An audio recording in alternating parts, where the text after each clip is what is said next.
Welcome to Sasi official. Jailer படம் வந்து release ஆகி ஒரு 3 வருடம் ஆகுது. அதை கொண்டாடுற விதமாக ஒரு 2 நாளைக்கு முன்னாடி வந்து ஒரு கிளிம்ஸ் மாதிரி ஒன்று விட்டுருந்தாங்க.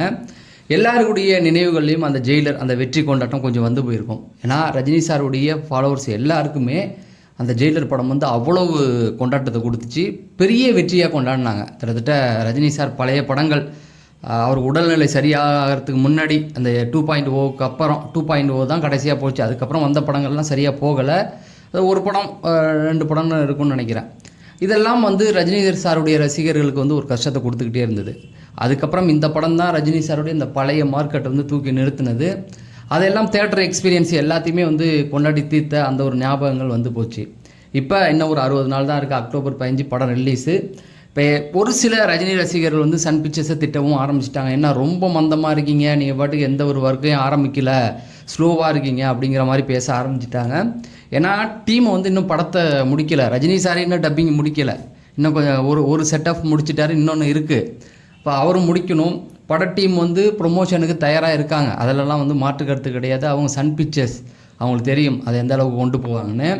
கொஞ்சம் ரசிகர்கள் வந்து கொஞ்சம் ஒத்துழைக்கணும் அப்படிங்கிற மாதிரி தான் அவங்களும் வந்து கேட்டுக்கிட்டு இருக்காங்க. சரி, இதில் இன்னும் ஒரு 60 நாள் தான் இருக்குது. Audio launch, teacher, first single, அதுக்கப்புறமேட்டுக்கு இது எல்லாத்தையும் விட எல்லாருமே கேட்குறது வந்து ஆடியோ லான்ச்சில் என்ன கதை சொல்ல போகிறாரு அப்படிங்கிற மாதிரியான ஒரு பெரிய எதிர்பார்ப்பு எல்லார்ட்டையுமே இருக்குது. ஜெயிலர் 1 வெற்றி அந்த சமயத்தில் கூட ஒரு சில முட்டல் முரசல்கள் இருந்தது. ரஜினி சாராக போய் யார்ட்டையும் முதல்ல நிறைய பேர் விஜயாக தான் வந்து அவர்கிட்ட போய் சூப்பர் ஸ்டார் அப்படி இப்படின்னு சொல்லி அப்படிலாம் இருந்தது. இப்போ அதே நிலைமை தான் இப்பயும் ரஜினியை வந்து விஜய் ரசிகர்கள் பந்தாடிக்கிட்டு தான் இருக்காங்க. ஒரு மாதிரி கலாய்க்கிறது, தேவையில்லாமல் இது பண்ணுறது, எவன் தனுஷ் கட்சி ஆரம்பித்தா ரஜினியை போட்டு திட்டுறது, இந்த மாதிரி நிறைய விஷயங்கள் பண்ணிக்கிட்டு தான் இருக்காங்க. ஸோ ரஜினி சார் இதுக்கெல்லாம் ஒரு பதில்களி கொடுப்பாரு அப்படின்னு பெரிய எதிர்பார்ப்பு இருக்குது. ஆடியோ லான்ச்சுக்கு தான் அதை ஏற்கனவே சொல்லியிருந்தோம், மலேசியா பக்கம் தான் போயிட்டுருக்கு அப்படின்னு. நேற்று ஒரு 2 நாளைக்கு முன்னாடி மிருனா மேனன் அப்படின்னு சொல்லி ஒன்றும் இல்லை, அவங்க மர்மவெலாம் நடிச்சிருப்பாங்கள்ல ஜெயிலரில், அவங்க தான் வந்து ஒரு பதிவு ஒன்று போட்டிருந்தாங்க.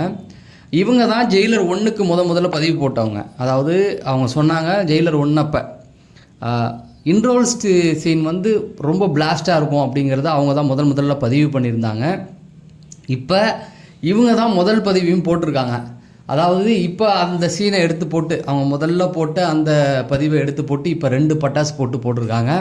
இந்த வாட்டியும் வந்து பிளாஸ்டாக இருக்கும் அப்படின்னு சொல்லி. ஏன்னா நமக்கு தெரிஞ்ச ஒருத்தவங்களும் அதுதான் சொல்கிறாங்க. ஏன்னா படம் வந்து ரொம்ப தரமாக இருக்குது அப்படிங்கிறது. ஏன்னா ரஜினி சார் பார்ட் 2 பண்ணுறது இதுதான் பார்த்துங்க. 172 இதில் பார்ட் 2 வராருன்னா அப்போ எந்த அளவுக்கு. கமல் சார்லாம் வந்து உன்னை போல் ஒருவனும் ஜப்பானின் கல்யாணராம 2மே பார்ட் 1 பார்ட் 2 தான். அப்புறம்லாம் கிட்டத்தட்ட பார்த்துங்க பார்ட் 1 கலாச்சாரம் ஹாலிவுட்டில் போகும்போதே அவர் தொடங்கிட்டார் ஒரு 30-35 வருஷத்துக்கு முன்னாடி. அப்புறம் இப்போ விக்ரம் 2 வந்து அவருக்கு கை கொடுக்குது. ஆனால் ரஜினி சார் அதுக்குள்ளெல்லாம் போகல. பாஷா 2 பண்ணோம் அப்படி இப்படிலாம் சொல்லிட்டு இருந்தாங்க, படையப்பா 2. ஆனால் எதுலேயுமே கை வைக்காமல் அவர் பாட்டுக்கு அமைதியாக இருந்தார். இப்போ பார்ட் 2 பண்ணுறாருன்னா கண்டிப்பாக அது தரமான கதையாக தான் இருக்கும் அப்படிங்கிறது தான். அதுதான் படம் பார்த்தவங்களும், அதாவது ஒரு சிலர் அந்த ஷூட்டிங் இந்த இதெல்லாம் பார்த்துருப்பாங்களா தொடர்ந்து, அவங்க நம்ம எல்லாமே விசாரிக்கும் போது சொன்னது இதுதான். படம் தரமாக இருக்குது, ஆப்ஷனே இல்லை. வேறு தர லோக்கலாக இறங்கி கொண்டாடலாம் அப்படிங்கிறது. எப்படி ரஜினி சாருக்கு பாஷா அமைஞ்சது பார்த்தீங்களா, பாஷா படையப்பெல்லாம் எப்படி வெறித்தனமாக கொண்டாடணும் அந்த மாதிரி தான் இருக்க போது. அதில் எந்த ஒரு மாற்று கருத்தும் கிடையாது. அதை தான் அவங்களும் வந்து சொல்லியிருக்காங்க. ஆனால் இந்த ப்ரொமோஷன் ஒர்க் வந்து சூடு பிடிச்சிரும். இன்னும் இந்த ஒரு 15ஆம் தேதியிலேருந்து பாருங்களேன், அடுத்தடுத்து வேலைகள் ஸ்டார்ட் ஆக ஆரம்பிச்சிடும். அடுத்தது பார்த்திங்கன்னா நம்ம எஸ்டிஆர் பரவசத்தில் பொங்கிட்டார், கேள்விப்பட்டோம். என்ன அப்படின்னா அந்த அரசன் படத்தோடைய ஷூட்டிங்கை வந்து போட்டு காமிச்சிருக்காங்க. போட்டு காமிச்ச உடனே அரசன் முதல்ல வந்து அரசன் படத்தோடைய இந்த தீபாவளிக்கு கொண்டு வர மிகப்பெரிய பிளான் இருந்தது. அதாவது ஓமும் அதுவும் தான் வர மாதிரி ஒரு கிளாஷ் இருந்தது. 2 பேரும் ஒன்று மோதிக்கிற மாதிரி தான் இருந்தது. ஆயுத பூஜை ஃபெஸ்டிவலில் வரும் அப்படின்னு சொல்லிகிட்டு இருந்தாங்க. நம்மளே அதை பற்றி பழைய வீடியோக்களில் பேசியிருந்தோம். பட் 2த்துக்குமே இல்லாமல் வெற்றிமாறன் படம் உங்களுக்கு தெரியும், கொஞ்சம் டிலே பண்ணி தான் கொடுப்பாரு. அவர் அசுரன் படத்தை மட்டும் தான் 40 நாளில் முடிச்சிருக்கார். பாக்கியெல்லாம் 2 வருஷம் 3 வருஷம் கிடப்பில் கிடந்து தான் வரும். அப்படி தான் இந்த படமும் பெரிய எதிர்பார்ப்புகள் இருக்குது, இன்னமும் இருக்குது. பட் என்னென்னா கொஞ்சம் தொய்வாயிடுச்சு. ஒரு இப்போ ஸ்பீடாக போனது. அப்புறம் விஜய் சேதுபதி வருவார்னாங்க, அப்புறம் அவர் இல்லைன்னாங்க. அதுக்கப்புறமேட்டுக்கு வந்து தனுஷ் இருப்பார் அப்படின்னு சொல்லி நம்மளே சொல்லியிருக்கோம். ஆனால் உண்மைதான், விஜய் சேதுபதி வந்து இப்போ மணிரத்னம் ஷூட்டிங் போயிட்டார், இப்போ திரும்ப வரப்போகிறாரு, அடுத்தது வந்து ஆரம்பிச்சிட்டாங்க.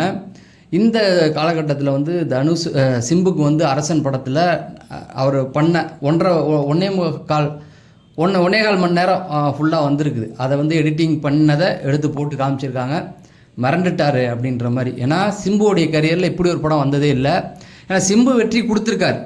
நீங்கள் பார்த்தீங்கன்னா மன்மதன், அப்புறம் அந்த இவர் நம்ம கௌதம் மேனன் கூட சேர்ந்து கொடுத்துருப்பாரு. பெரிய ஆக்ஷன் ஃபிலிமில் வந்து பெரிய ஹிட் கொடுத்துருக்காருன்னா கண்டிப்பாக இல்லை. இதுதான் ஃபஸ்ட் டைமு. ஏன்னா இதுக்கு முன்னாடி தொட்டி ஜெயன்னு ஒரு படம் பண்ணியிருப்பாரு. அதெல்லாம் பெரிய அளவில் போகலை. இது மட்டும்தான். அதுவும் கலைப்புலித்தானு தான், இதுவும் கலைப்புலித்தானு தான். பட் டைரக்டர் மட்டும் வேறு. ஸோ இதை பார்த்து அவர் மிரண்டுட்டார் அப்படின்னு அவர் ரொம்ப சந்தோஷப்பட்டு எப்போ வேணால் கூப்பிடுங்க, எவ்வளோ டேட் வேணாலும் சொல்லுங்கள் தரேன் அப்படிங்கிற ஒரே ஒரு வார்த்தையை மட்டும் வெற்றிமாறன்ட்ட சொல்லியிருக்காரு. டீமும் வந்து ரொம்ப ஹாப்பி ஆகிட்டாங்க. ஸோ இதுவும் அதான் இப்போ எப்படி ஜெயிலர் 2 சொன்னோமோ அதே போல் அதிக எதிர்பார்ப்பு உள்ளது. பெரிய தரமான ஒரு சம்பவம் இதில் இருக்குது அப்படிங்கிறது தான். அதை நம்ம ஏற்கனவே பழைய படியில் சொல்லியிருந்தோம். தனுஷ் வருவாரா? தனுஷ் கண்டிப்பாக இதில் இருக்காருங்க, மாற்று கருத்தே கிடையாது. தனுஷ் ஒன்று ஒரு ஆக்டராக ஒரு கேமியோ மாதிரி ஒரு சின்ன ரோல் பண்ணுறதுக்கு வாய்ப்பு இருக்குது. இல்லைன்னா அவருடைய ரெஃபரன்ஸ் அன்புன்னு ஒருத்தவன் பக்கத்து தெருவில் இருக்கான் அப்படிங்கிற பேசுகிற மாதிரியான ஒரு டைலாகாவது இதில் இருக்கும். அதில் எந்த ஒரு மாற்று கருத்துமே கிடையாது. நீங்கள் வேணால் பாருங்கள். அது வந்து நான் கேள்விப்பட்ட விஷயம், அதையும் உங்கள்கிட்ட சொல்லிட்டேன். அடுத்து நீங்கள் கடைசியாக பார்த்தீங்கன்னா நம்ம சிவகார்த்திகேயனுடைய செய்யனுடைய செகண்ட் ஷெடியூல் வந்து ஆரம்பிச்சிட்டாங்க. இந்த செகண்ட் ஷெடியூலில் ஒரு மிகப்பெரிய குழப்பமே ஏற்பட்டிருக்கு அப்படின்னு சொல்லி செய்திகள் வந்தது. என்னன்னு விசாரித்து பார்த்தோம்னா கேமராமேனை மாற்றிட்டாங்க அப்படிங்கிற மாதிரி. அந்த கேமராமேன் வந்து தாய்க்கிழவி படத்துக்கு வந்த விவேக் விஜயகுமார்னு சொல்லி தான் ஒருத்தர் பண்ணார். இப்போ அவரை எடுத்துகிட்டு என்ன பண்ணியிருக்காங்க அப்படின்னா விது, அதாவது மாவீரன் படத்துக்கு பண்ணவர் இவரை தூக்கி போட்டிருக்காங்க. என்னங்க பிரச்சனையாச்சு அப்படின்னு பார்த்தீங்கன்னா அந்த விஷுவல் வந்து பெருசாக எடுபடலை அப்படின்னு. தாய்க்கிழவியே அது கேமராவுக்கெல்லாம் ஃபோக்கஸ் பண்ணுற ஒரு படமாக அது ஒரு ட்ராமாட்டிக், அதில் காமெடியோட கொஞ்சம் கலந்து கொடுத்துட்டாங்க.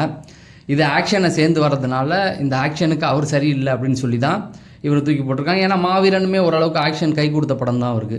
ஸோ அதை அவரை மாற்றி போட்டு படத்தை எடுத்திருக்காங்க. படம் ஸ்பீடாக போயிட்டுருக்குது. இந்த பக்கம் பார்த்திங்கன்னா தரமான சம்பவம் எப்படின்னா நம்ம கமல் சாருக்கு விருமாண்டி அமைஞ்ச மாதிரி தான் இது.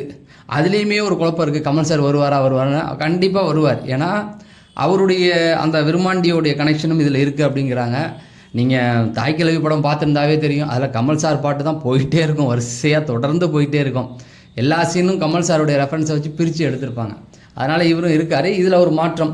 அது இல்லாமல் இன்னொரு எஸ்கேவுடைய படத்தில் ஒரு இது வந்திருக்கு. அடுத்த படம் வந்து பார்க்கிங் படம் எடுத்தார்ல அவர் ராம்குமார். அவர் பாருங்கள் எத்தனை வருஷமாக போய் இவரை வச்சு பண்ண போகிறாரா அவரை வச்சு பண்ண போகிறாருன்னு செய்திகள் மட்டும் வந்துக்கிட்டே இருக்க தவிர படம் வந்து கம்ப்ளீட் ஆன மாதிரி இல்லை. பாவம் ஒரு ஹிட்டை கொடுத்துட்டு அவரும் வந்து ஒவ்வொரு ஹீரோ பின்னாடியாக சுற்றிக்கிட்டு இருக்காரு. அதுவும் அவர் கொடுத்தது வந்து சாதாரண ஹீரோ வச்சு கொடுத்துட்டாரு. இப்போ பெரிய ஹீரோங்கள்ட்ட போயிட்டு ஒவ்வொரு ஹீரோவோட பேரோட்லேயும் இவர் வராரே தவிர படம் வந்த மாதிரி இல்லை. அடுத்து சிவகார்த்திகேயன் கண்டிப்பாக கொடுத்துருவார் அப்படிங்கிற மாதிரி சொல்லிக்கிட்டு இருக்காங்க. அப்படி கிடைச்சா சந்தோஷம்தான். ஆனால் அதுவுமே இப்போ ஒரு பிரச்சனையில் போயிட்டுருக்கான். அதாவது ப்ரொடியூசர் வந்து இப்போ மாறி போயிட்டாங்க. ஏற்கனவே ஒருத்தவங்க வந்து கொடுத்துருந்தாங்க, அவங்க இப்போ ஒத்துக்கலன்னு சிவகார்த்திகேயனே இறங்கி நானே தயாரிக்கிறேன் அப்படிங்கிற மாதிரி சொல்லிகிட்டு இருக்காரான். அந்த ஒரு ஒர்க்கும் போயிட்டுருக்கு. ஸோ சிவகார்த்திகேயன் பற்றி நம்ம அதிகமாக பேசுனதில்லை. இனிமேல் அதை ஒருத்தவங்க கேட்டிருந்தாங்க. சிவகார்த்திகேயன் அப்டேட் இதுதான். இன்னும் தர்மன் படத்தை பற்றின ஒரு மிகப்பெரிய அப்டேட் இருக்குது. அதோடைய கதை லீக் ஆகிருக்கு. அந்த படத்தோடைய ஹீரோயினை ஒருத்தவங்களாக இருக்க வந்து ராஷி கண்ணா வந்து சொல்லியிருக்காங்க அவங்களுடைய கனெக்ட் அந்த படத்தில் எப்படி வரப்போகுது அப்படின்னு சொல்லி.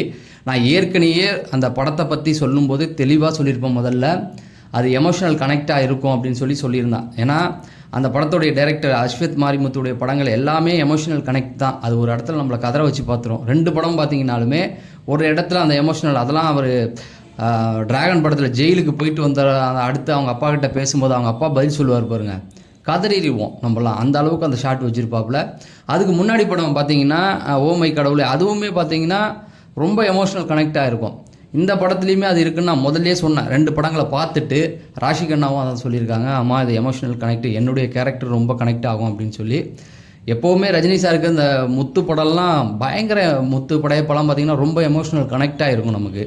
அந்த மாதிரி உள்ள படம். அதை வந்து அவரும் தெளிவாக சொல்லியிருக்காப்புல. படையப்பாலாம் உள்ள இழுத்துருக்காப்புல இப்படி தான் இருக்கும் அப்படின்னு சொல்லி.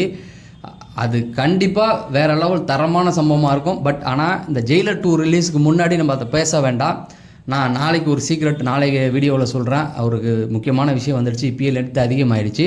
நாளைக்கு தனியாகவே இதை பற்றி பேசுவோம். சினிமா செய்திகளுக்காக நம்ம சேனலை சப்ஸ்கிரைப் பண்ணிவிட்டு நம்முடைய ஃபேஸ்புக் பேஜோடைய லிங்க்கு, ஷேர் சாட்டோடைய லிங்க் எல்லாமே டிஸ்கிரிப்ஷனில் இருக்குது. அடுத்த வீடியோவில் சந்திப்போம். நன்றி, வணக்கம்.